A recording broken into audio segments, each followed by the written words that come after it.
We are absolutely connected. It's like, there's no question about it to me.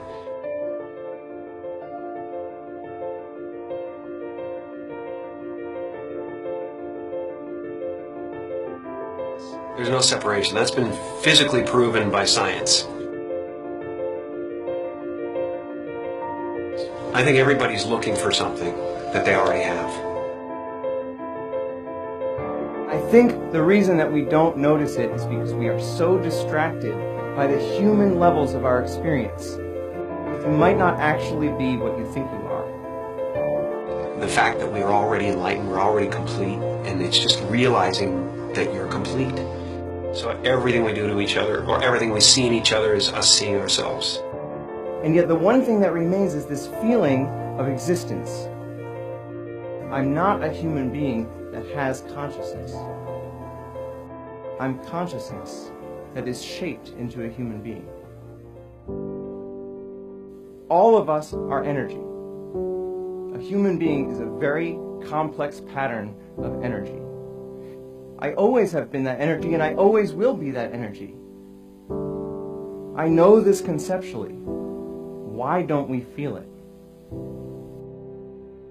And just like an ocean is water in motion, we can call a certain part of that ocean a wave, but it gives us the illusion that the wave is a separate entity in the ocean. But a wave is not in the ocean, a wave is the ocean. And similarly, we might not be waves. Maybe we're the ocean.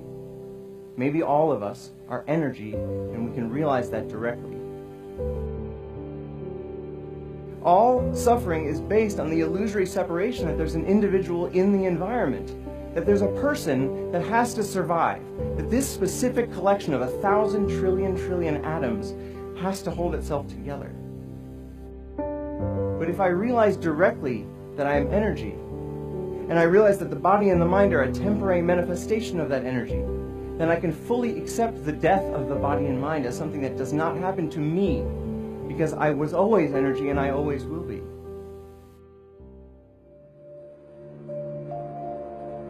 Ego tries to convince us we need to get something, this immortality, that we already possess. Ego is the voice in your head that says you're not as good as that other person. Maybe you need to do something else to make yourself better, to add to yourself.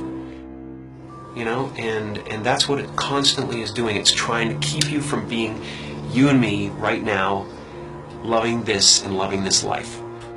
Once you realize you're complete, then this life and everything in it becomes a play of form, something to toy with and play with and make something good out of, and it really isn't to be worried about. It's to have fun with. You know, everyone is looking for God. And everyone is God. And that everyone is it. It's just now, what do you want to do? And once you realize that, then there's nothing you need. It's just play. You know, nothing you do is going to add anything to you. Right. And nothing you do is going to take anything away from you. So there really is nothing to do except play. And so the only moment that mattered to us was right now. I think this experience is so important and powerful that every religious tradition at its core has been trying to convince us of its importance. And if it's true, if the true end of all human psychological suffering is actually possible, it is the most important thing science could be studying. Maybe it's possible that within our lifetimes we could actually eradicate human suffering. And what would the world look like then if every single one of us felt complete, felt whole, and felt interconnected? When you let go of individual survival, all of your priorities change because you actually see the entire world as your body. You see the suffering of others as your own suffering, and you want to help. Maybe the one thing that keeps us from actually solving all of the other problems in the world is this persistent, flawed thought that we are separate from the world. And maybe it's time we change our minds.